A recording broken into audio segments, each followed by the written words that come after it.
মুস্তাফিজের সাথে জুটি বেঁধে বোলিং করবেন, ন্যাশনাল টিমেও করেন, আসলে এটা আপনাদের এই দলের জন্য কতটা শক্তিশালী একটা জায়গা হবে, কীভাবে দেখছেন বিষয়টা?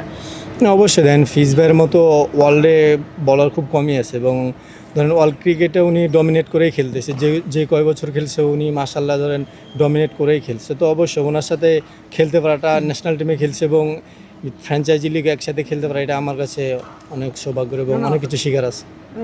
বাংলাদেশের প্রেক্ষাপটে তো মানে ইকোনমি কম রাখা অনেক টাফ হয়ে যায়, বিশেষ মাঠটা ছোটো থাকে, এগুলো ডিউ থাকবে। তাসকিনকে দেখা গেছে শুরুর দিকে অনেক পেসে বল করতে 142-43 টানা বল করতে, পরে কিছু কিছু স্লোয়ারও অ্যাড করেছেন। আপনি কি কিছু চেষ্টা করছেন নাকি আপনার পেসটাকে এখনও অলস রাখছেন?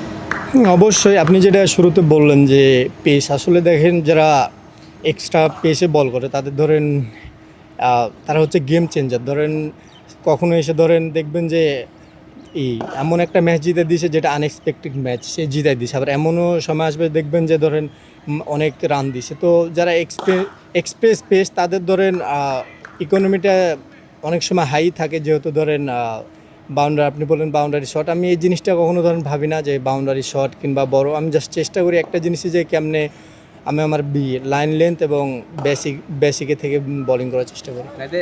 আপনার প্রত্যাশার জায়গায় যদি বলতেন বিপিএলে আসলে আপনার প্ল্যানিংটা, নিজের প্ল্যানিং নর্মাল। এর আগে আমি যেরকম প্ল্যানিং করতাম যে ম্যাচ বাই ম্যাচ, আমি প্রত্যেকটা ম্যাচেই একটা জিনিসই চেষ্টা থাকে যে প্রত্যেকটা ম্যাচ বাই ম্যাচ আগানো, যে আমি আমার ওই নিজের অ্যাবিলিটি অনুযায়ী টিমকে হেল্প করব এবং আমার কি অ্যাবিলিটি সেটা আমি জানি, ওই ওই অনুযায়ী টিমকে হেল্প করার চেষ্টা করব। গত বছর তো আপনাদের একটা মানে আপনার বিশেষ করে টেস্ট ম্যাচ ছিল, এই জন্য আপনাকে সবগুলো ম্যাচ খেলানো হয়নি, বিসিবি থেকে বলা ছিল। এবার আপনি কি মানে এবার তো আপনার টেস্ট ম্যাচ সামনে নেই, তো সেই ক্ষেত্রে সব ম্যাচ যদি চাই রংপুর রাইডার্স খেলতে পারবেন নাকি কোনো বাধা থাকছে না? না, আসলে এর আগের বছরও কোনো বাধা ছিল না।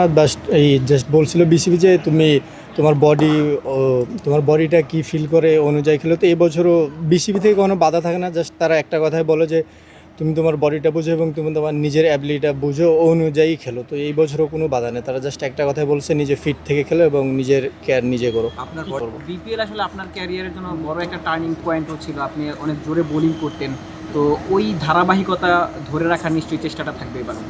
হ্যাঁ, অবশ্যই ধারাবাহিকতা ধরে রাখার চেষ্টা করব এবং যে নতুন স্কিলগুলো নিয়ে কাজ করছে ওই জিনিসটাও এবার বিপিএলে ডেলিভার করার চেষ্টা করব। টিম হিসেবে আপনার দলটাকে কেমন দেখলেন আসলে? দলের যেই কম্বিনেশনটা কিংবা ভারসাম্য নিশ্চয়ই রয়েছে দলটার, আপনার দলের শক্তিমত্তার জায়গা কি আপনার কাছে মনে হয়? হ্যাঁ, অবশ্যই আমাদের টিমে দেখেন এক্সপিরিয়েন্স প্লেয়ার আছে, তারপর যদি বলেন ইয়াং প্লেয়ারও আছে, তো সব মিলাই আলহামদুলিল্লাহ। এবার মনে হয় জাতীয় দলে যারা আছেন আপনারা তাদের ওয়ার্কলোড ম্যাচদের নিয়েও একটু আলাদা করে কাজ করতে হচ্ছে, আপনাদেরকে আলাদা করে বার্তা দিয়েছে? হ্যাঁ, তারা বলছে এবং তারা প্ল্যানিং দিছে যে আমরা কিভাবে কাজ করব কিংবা কোন প্রসেসে আগাবো, তারা অলরেডি আমাদেরকে জানাইছে। টিম উইন তো মাস্ট আগে থাকবে, বাট প্রত্যেকেরই তো পার্সোনাল গোল থাকে। আপনার নিশ্চয়ই গোল আছে বিপিএলে, এরপরেই বিশ্বকাপের স্কোয়াডটাকে একটা গোল কিনা বিপিএলকে। আসলে বিশ্বকাপ তো ধরেন বিপিএলের পরে, তো আমি অত দূর চিন্তা করতেছি না। আমি চেষ্টা করতেছি আপাতত রংপুর রাইডার্সের হয়ে কেমনে রংপুর রাইডার্সকে ম্যাচ জিতাবো এবং রংপুর রাইডার্সের জন্য কতটুকু কন্ট্রিবিউট করতে পারবো। আপনি কি বুঝছেন, আপনি কি বুঝতে পারছেন যে আপনি তো বল করলেন, প্র্যাকটিস করেছেন, যে আপনার সেই লোড দেওয়ার মতো এখন সেই অ্যাবিলিটি আছে কিন্তু টানা ম্যাচ খেললে অথবা টানা বল করলে? হ্যাঁ, অবশ্যই দেখেন লাস্ট 2 বছর চলতেছে ইন্টারন্যাশনাল ক্রিকেট, সো আমার কাছে মনে হয় না যে এতদিন একটা প্রফেশনাল প্লেয়ারের এই বডি ইউজ টু হওয়ার জন্য এত টাইম লাগা দরকার। আমার অনেক আগেই ধরেন এই অ্যাবিলিটিটা হয়েছে। একটা প্রশ্ন, মানে ড্রেসিং রুম খুব ইম্পর্টেন্ট, ভালো করে। তো আপনার ড্রেসিং রুমে আপনি যারা সাথে খেলছেন, লিটুল হোক, হৃদয় হোক, মাহমুদুল হোক, তারাই আছে না যে একটু পরিচিত না থাকলে একটু আনইজি ফিল করা বা অ্যাডজাস্ট হতে হয়, আপনি অ্যাডজাস্ট করতে হচ্ছে না এবং আপনারা যারা মানুষ করছে যারা আমরা খেলছেন তারাই আছে।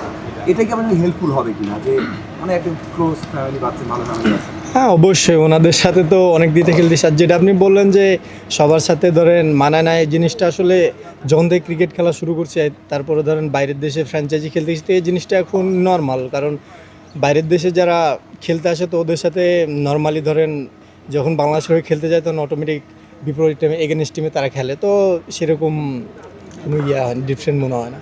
আপনার ব্যক্তিগত টার্গেটটা কি থাকবে, যে আসলে নিজেকে কোন জায়গায় দেখতে চান আসর শেষে? বিপিএল শেষে নাকি ক্যারিয়ার বিপিএল শেষে বিপিএল এর আসলে কোন কত জায়গায় মানে দেখতে কত চান? উইকেট বা কিছু মানে টপ উইকেট শিকারের দিকে নজর থাকবে কিনা? না, আমার একটাই চেষ্টা থাকে যে আমি কেমনে আমার টিমকে ম্যাচ জিতাবো। আমার সবসময় মাথায় এটা থাকে যে আমি আমার টিমকে ম্যাচ জিতাবো। আমার এরকম পার্সোনাল কোনো গোল থাকে না যে আমি হাইস্ট উইকেট টেকার হবো। আমার কন্ট্রিবিউট, আমি দেশের হয়ে খেললে আমার মাথায় এটা থাকে যদি আমি এই 2 উইকেট নিয়ে ভাইটাল মোমেন্টে ম্যাচ জিতাতে পারি আমি হ্যাপি। যদি আমার কাছে মনে হয় যে উইকেট না পেয়ে টিমকে ম্যাচ জিতাতে পারি তা আমি হ্যাপি। শুরুতে কিছু নতুন স্কিলের কথা বলছিলেন, মানে এরকম কোনো ধারণা দিতেন যদি কী কী স্কিল যোগ করছেন বা দেখা যেতে পারে? আমি চেষ্টা করতেছিলাম এই পারফেক্ট ইয়র্কার, স্লোয়ার, টি20 যে জিনিসগুলো স্পেশালি ডেতে সময় লাগে ওই জিনিসগুলোই চেষ্টা করতেছি। রংপুর তো খুব ভালো দল করেছে, অন্য দলগুলো নিয়েও নিশ্চয়ই আপনারা একটু পড়ালেখা করেছেন। কাকে মনে হচ্ছে খুব বেশি ভালো কম্পিটিটিভ হবে রংপুরে?